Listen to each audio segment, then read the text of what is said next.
В эфире совместный проект «Радио Крым Реалии» и Первого канала Украинского радио. Слушайте ток-шоу «Радио Крым Реалии» на средних волнах на частоте 549 АМ. Каждый будний день в 8:35 и в 13:10. А также на 105,9 FM круглосуточно. Крымчане имеют право знать. Каковы результаты кампании «Кандидат, скажи, чей Крым»? Удалось ли привлечь внимание украинских политических элит к проблемам полуострова? Отразились ли черные метки на рейтингах кандидатов? И что станет с крымско-татарской автономией после первого тура президентских выборов? Все это мы обсудим в ближайшие 25 минут. В студии для вас работает Сергей Громенко. Здравствуйте. Прямой эфир. Продолжаем эфир самого крымского в мире радио «Крым Реалии». Слушайте нас на средних волнах на частоте 549 кГц в 8:35 и 13:10 по крымскому времени, в 7:35 и 12:10 по Киеву, ну а на 105,9 FM круглосуточно. 8 810 06 926 бесплатный телефон прямого эфира для крымчан. Жители материковой Украины могут присоединиться к нам по телефону 044 490 31 18. Поехали! Тема дня. Итак, международное движение Liberate Crimea в ходе предвыборной кампании в Украине вручало черные метки кандидатам, в чьих программах не упоминался Крым. И сегодня у нас в студии Эскендер Бариев, член Меджлиса крымско-татарского народа и один из инициаторов этой кампании «Кандидат, скажи, чей Крым». Эскендер, здравствуйте. Добрый день. Ну, начнем, пожалуй, с такого вот общего введения для тех наших слушателей на полуострове, которые почему-то проспали вчерашний день, ну, такое могло случиться, да. В Украине завершился первый тур выборов президента, крымчане в том числе принимали участие в голосовании, и перед тем, как мы поговорим о том, насколько там Крым и какое место Крым занимает в программах кандидата, давайте немного вспомним о дне сегодняшнем. Помощник начальника Херсонского погранотряда Госпогранслужбы Украины Иван Швецов рассказал о том, как работал КПВВ на адмінграниці в день виборів вчора. Контрольні пункти в'їзду-виїзду Каланчак, Чаплинка та Чангар працюють в штатному режимі, збільшили кількість робочих місць. Так, наприклад, тут в контрольному пункті в'їзду-виїзду Каланчак зазвичай працює 4 кабінки паспортного контролю. Сьогодні тут працює 10 кабінок паспортного контролю для того, щоб усі бажаючі громадяни з тимчасово окупованого Криму могли проголосувати на материковій частині України. Від подорожуючих громадян ми отримали інформацію, що співробітники ФСБ здійснюють вибіркове опитування. А вот что говорят сами крымчане, которые приехали голосовать с полуострова. Что спрашивают на той стороне, когда пересекаете? Стандартные вопросы, куда едете. Так что можно отвечать, можно не отвечать. А вы сказали, что вы на выборы? Я да, потому что у меня нет российского паспорта. Так как группы не поддерживаем ничего, поэтому кто-то собирался, кто-то не мог. Дело в том, что люди смотрят российскую пропаганду, поэтому кто-то будет голосовать за оппозиционный блок, кто-то еще. То есть, российский телевизор не лучший советник в выборе. Заранее приезжал, получил талон открепительный и приехал голосовать. Это не проблематично для крымчан приезжать сюда и регистрироваться?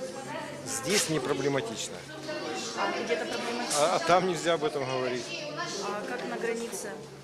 Пару вопросов и все. А что спрашивали? Куда еду и будете ли голосовать? И вы прямо сказали, что едете голосовать? Не, я сказал, к родственникам еду. И Алексей Киселев, житель Севастополя и глава организации «Переселенец СОС», также рассказывает о голосовании.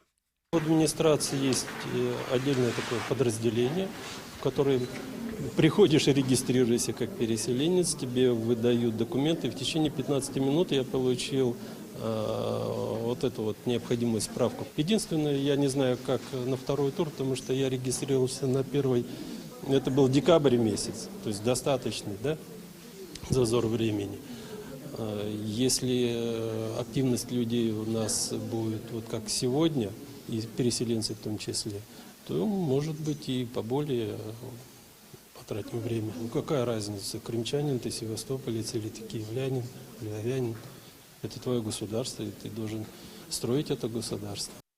Возвращаемся в студию самого крымского в мире радио «Крым Реалии». Напомню нашим слушателям, что все результаты можно посмотреть в прямом эфире онлайн, точнее, на сайте Крым Реалии, а мы сейчас будем говорить о том, что предшествовало вчерашнему дню избрания президента. Итак, вот компания «Кандидат. Чей Крым» и черные метки, которые вручались кандидатам. Эскендер, расскажите с самого начала, как возникла эта идея и удалось ли реализовать ее в той мере, в которой она была задумана? Но эта идея у нас возникла совершенно так спонтанно, потому что мы, когда общались между собой, и что-то вспомнили про выборы президента, и появилась идея, что выборы президента – это очень важный политический процесс в стране. Кроме того, в компетенцию президента, именно его функциональная обязанность – это внешняя политика, это оборона страны, это целостность государства. И как раз-таки эти темы очень важны как раз для будущего президента. И поэтому мы решили, что в преддверии выборов начало избирательной кампании, а избирательная кампания у нас началась 31 декабря, мы проведем пресс-конференцию, обозначим 3 основных вопроса, и мы определились по 3 вопросам. Первый – это насколько будут отражены в программах и дальше в риторике тема Крыма, деоккупации Крыма. Второй вопрос – как будущий кандидат или будущий президент будет защищать права наших граждан на оккупированной территории. Третий вопрос, как будет реализовываться коллективное право крымско-татарского народа. И поэтому мы сформулировали, провели пресс-конференцию загодя для того, чтобы кандидаты могли при выдвижении, при разработке своих программ, могли учесть эти 3 вопроса. Ну и, соответственно, мы эту программу разделили на 3 этапа. Первый – это мониторинг самой программы. Второй – это риторика кандидатов избирательная, потому что кандидат может не написать или забыть какой-то пункт, но в своей риторике он может подкорректировать. И третий, соответственно, мы говорили о том, что мы будем информировать. Ну и, соответственно, в рамках уже второго этапа мы говорили о том, что мы будем вручать черные метки тем кандидатам, у которых нет в программе темы Крыма, и которые которые не отреагировали на наши, скажем так, замечания, на наши официальные письма, на наши обращения.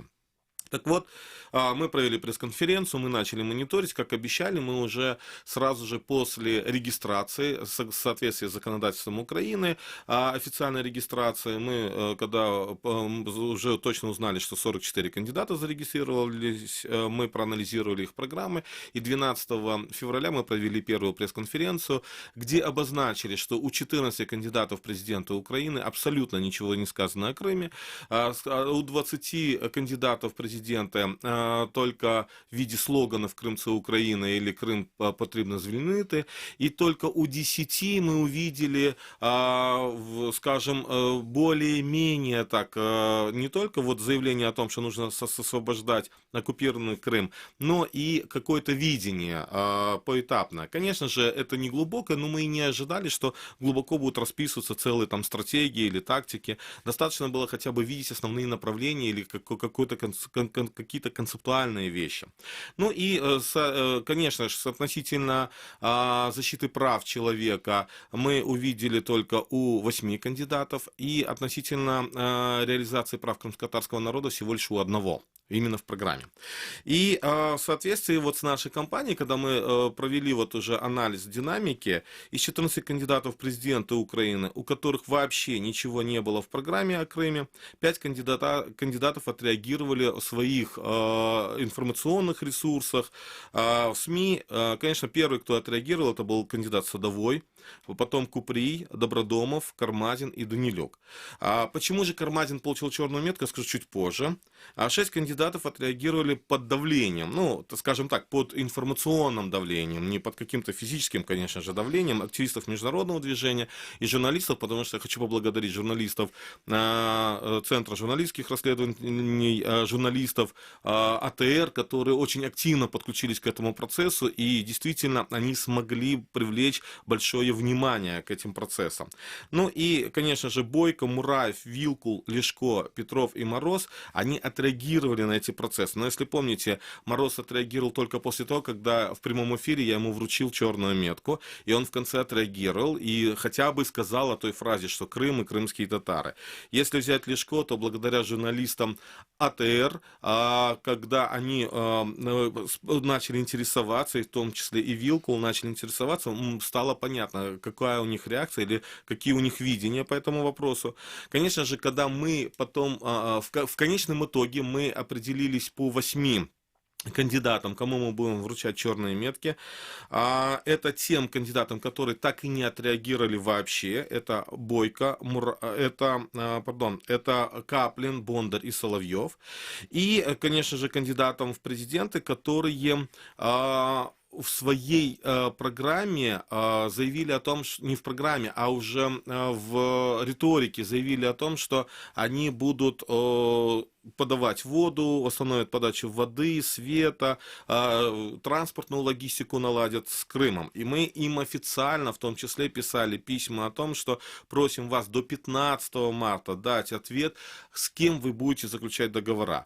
И поскольку мы так и не получили ответ, потому что мы считаем, что эта риторика соответствует позиции страны-агрессора, мы, соответственно, приняли решение, что будем вручать им черные метки. Кто эти договороспособные? Договороспособные — это в первую очередь Мураев, Бойко, ну Мураев снялся, Бойко, Вилкул, Кармазин. Вот, кстати, Кармазин, он сразу же отреагировал на первое наше замечание, но на второе замечание он не отреагировал. И мы видим, что вот эти кандидаты в президенты, по сути дела, ну и мы видели дальнейшие действия, когда Бойко вообще посетил Москву и встречался, не имея на то, скажем, право в качестве как официального лица. Поэтому, ну, при всем том, наверное, он рассчитывал на то, что он как-то повлияет на избирательные процессы. Что касается защиты прав человека, из 44 кандидатов о защите прав человека на оккупированной территории, как я уже говорил, упоминалось у 8 кандидатов. Это Наливайченко, Шевченко, Кива, Смешко, Габер, Кривенко, Порошенко, Литвиненко.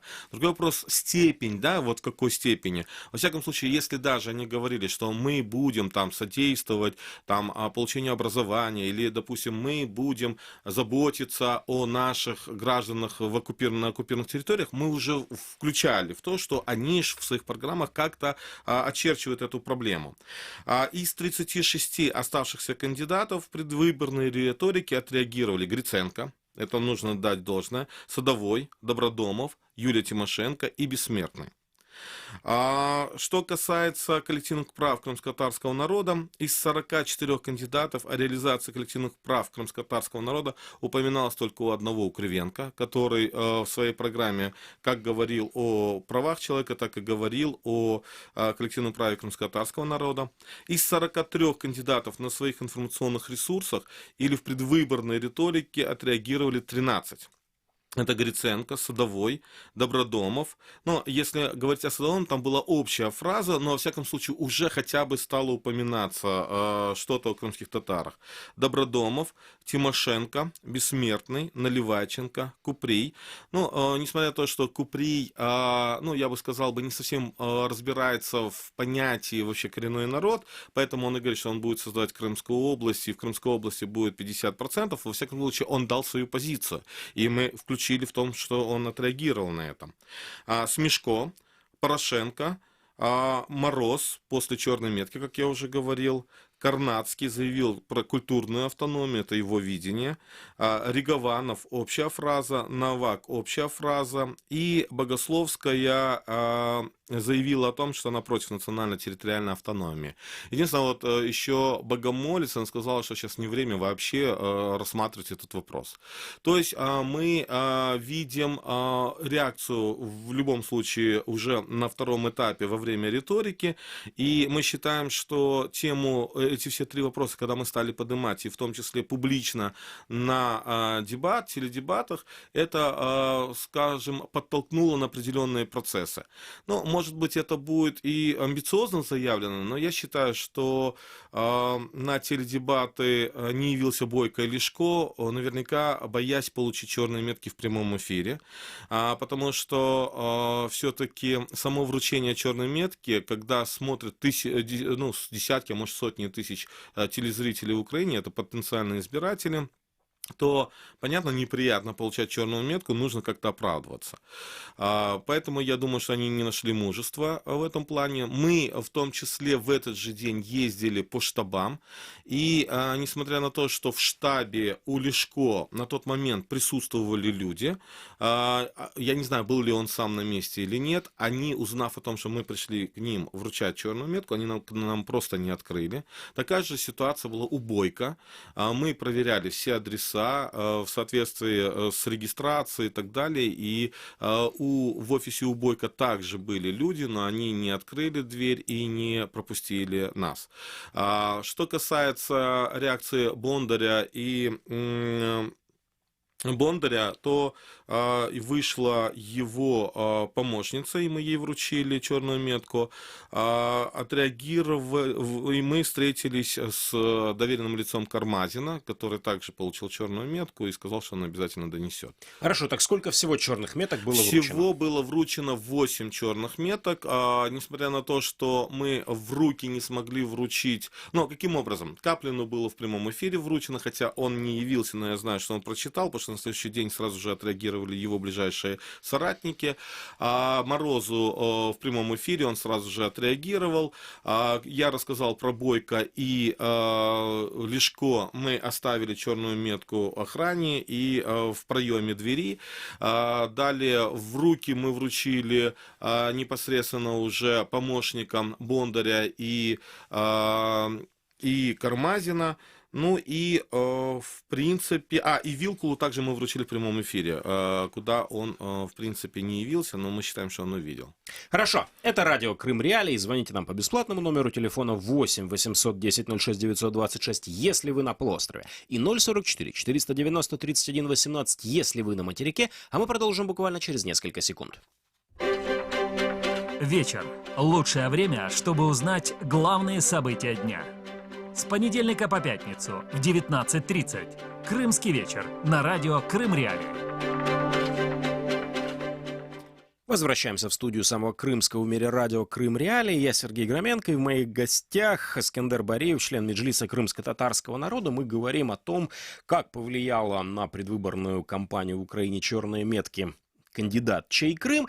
И вот теперь мы переходим ко второй части нашей программы, к вопросу о том, насколько по результатам этой кампании изменилась, не изменилась, если да, то насколько ситуация с крымско-татарской автономией. Сначала, почему некоторые кандидаты, вот по вашему мнению, отреагировали негативно на саму эту идею или высказались против? Это их личная позиция или, может быть, в украинском обществе есть запрос на то, чтобы не трогать эту проблему, не разрешать крымским татарам реализовать свое право? Или, может быть, это какой-то такой, ну, я не знаю, от какого-то непонимания лично кандидатов? Как вы думаете?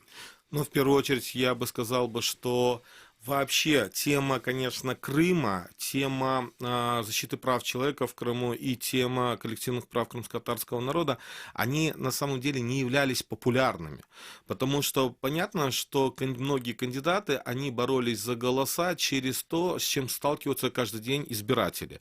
То есть это проблема цены на газ, на коммунальные услуги, на пенсию и так далее и тому подобное. И понятно, что если обратить внимание, то в риторике и в программах в основном, конечно, мы видели именно эти вопросы, и темы Крыма даже не входили в топ-5 основных вопросов.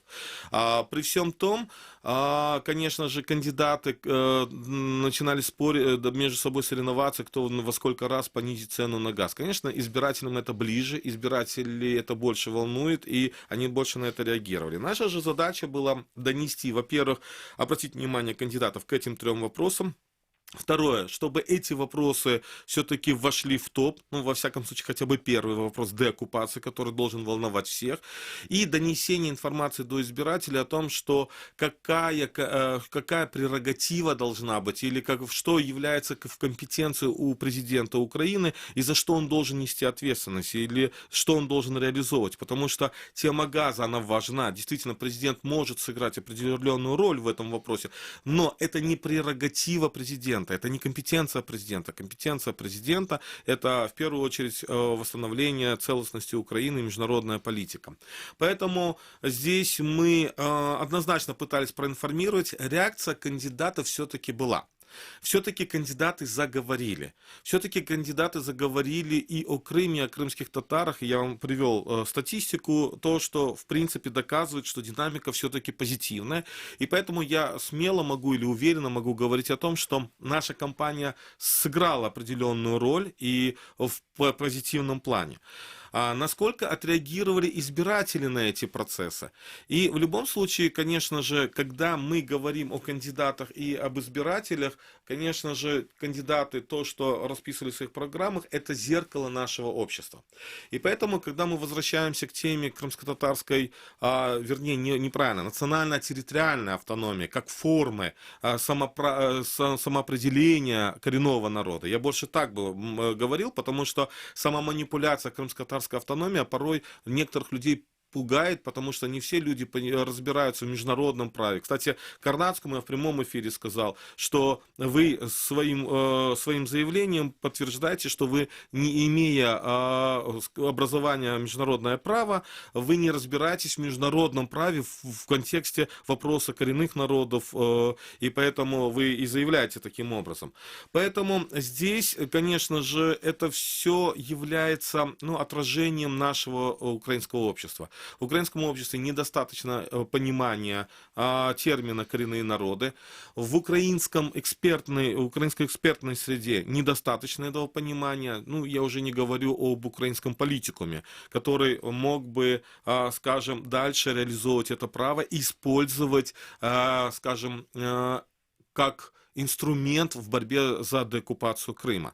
И я считаю, что вот в этом этого недостаточно для наших кандидатов. Что касается самой реакции, то я бы сказал, что даже от некоторых кандидатов, от которых я, может быть, и не ожидал, я увидел некие позитивные подходы в этом вопросе. Более такое проявление интереса к этому вопросу. Я, к примеру, назвал бы таким кандидатом Смешко, который начал интересоваться, в том числе его помощники связывались с нашим офисом для того, чтобы мы дали кое-какие разъяснения в этом плане. Я считаю, это позитивный процесс. Однозначно, если мы говорим о Богословской, ее позиция всегда была в отношении крымско-татарского народа негативной. Она и заявила в прямом эфире, что она против национально-территориальной автономии. Про Карнацкого я уже сказал. Конечно же, очень важно, какое видение было у топовых или у лидеров, избирательной гонки. Вот тут это не просто важно, это на самом деле определяющая вещь, потому что если там ничего не изменится до сегодняшнего вечера радикально и кардинально, то у нас 21 апреля во втором туре встретятся Петр Порошенко и Владимир Зеленский. Причем про Петра Порошенко мы уже говорили бесконечное число раз, и мы прекрасно знаем, что он думает, что он заявляет. А вот второй фаворит, Владимир Зеленский. Как он отреагировал, как он видит будущее Крыма, крымских татар, защиты прав человека? Я бы здесь задал, может быть, встречный вопрос, и в первую очередь нашим избирателям и нашим радиослушателям. А как вообще Зеленский отреагировал по ряду других вопросов во время риторики? И, конечно же, те три вопроса, которые нас волнуют, однозначно, почему Зеленский не попал, допустим, в серый список или в черный список. В его программе действительно сказано, что нужно решать вопрос по деоккупации Крыма. и других оккупированных территорий, это действительно у него есть. И поэтому он у нас попал больше в двадцатку, скажем, тех кандидатов. Единственное, там у него было, что политика дипломатическим путем, и все. Конечно же, мы хотели больше раскрыть и получить информацию. Там, допустим, если у Юлии Владимировны Тимошенко, у нее было видение больше по деоккупации, но абсолютно ничего не было сказано о правах человека и о реализации права коренного народа, крымско-татарского народа, то у нее в риторике эти процессы появились, эти темы, и мы это четко обозначили.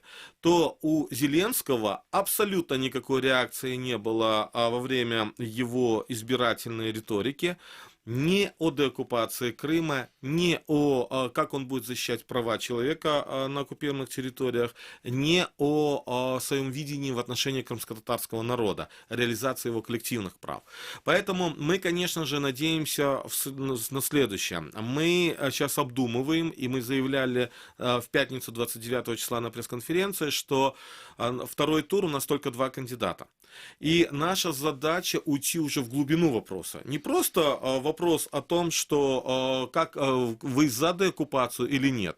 Мы будем уже уходить в глубину вопроса, каким образом, какое у вас видение, что вы будете предпринимать. И в том числе и в отношении крымско-татарского, реализации прав крымско-татарского народа, и каким образом будут защищаться права.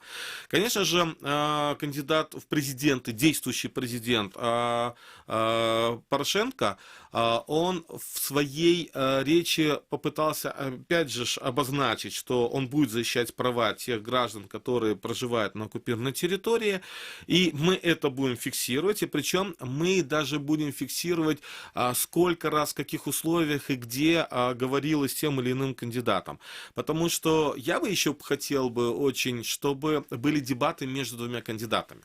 Потому что не хватало в первом туре, это, на мой взгляд, дебатов между кандидатами. Для того, чтобы люди увидели, кто как может представлять нашу страну, кому они делегируют полномочия. И вот на эти дебаты очень важно было бы, чтобы вопросы, связанные с теми направлениями, о которых мы говорили, но более глубокие, чтобы они обязательно были озвучены. И мы над этим поработаем. Мы заявляли на пресс-конференции, что у нас есть время практически до 10-13 апреля, когда мы получим уже официальные данные, и, соответственно, мы начнем активно уже проводить нашу кампанию, чтобы привлечь внимание и избирателей, и самих кандидатов к этому вопросу. Петр Порошенко никогда не отказывался от участия в дебатах и довольно много говорил. Про Владимира Зеленского известно, что он обычно уклоняется от...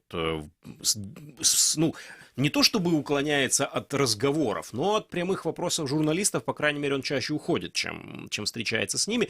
И, может быть, он и не согласится, и нет закона, который бы обязывал его прийти на дебаты. Вот если он все-таки не придет и не удастся поставить вот такой вопрос 2 кандидатам, будете ли вы специально приходить в офис, под офис Владимира Зеленского, чтобы все-таки вытребовать у него этот ответ? Что будет с Крымом и с крымскими татарами? Я думаю, да, потому что этот вопрос, он очень важен. Он важен не только для крымских татар, он важен для тех людей, которые живут на оккупированной территории, и он важен для всей Украины.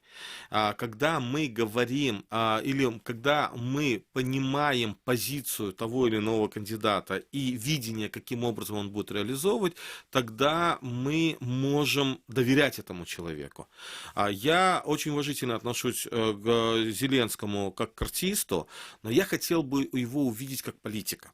Это я говорю о своей субъективной позиции, потому что мы всегда позиционировались как международное движение Liberate Crimea, как нейтральное в этом вопросе, и мы ни при каком нашем публичном выступлении не поддерживали ни одного из кандидатов. Поэтому для нас очень важно увидеть если мы как политика видим Порошенко, то мы не видим как политика Зеленского. И я понимаю, что Зеленский будет, возможно, избегать вот этих публичных дебатов, потому что на самом деле он как политик, насколько сможет проявить себя во всех сферах, не только в тех трех направлениях, о которых мы говорили, но в том числе и в экономике и так далее.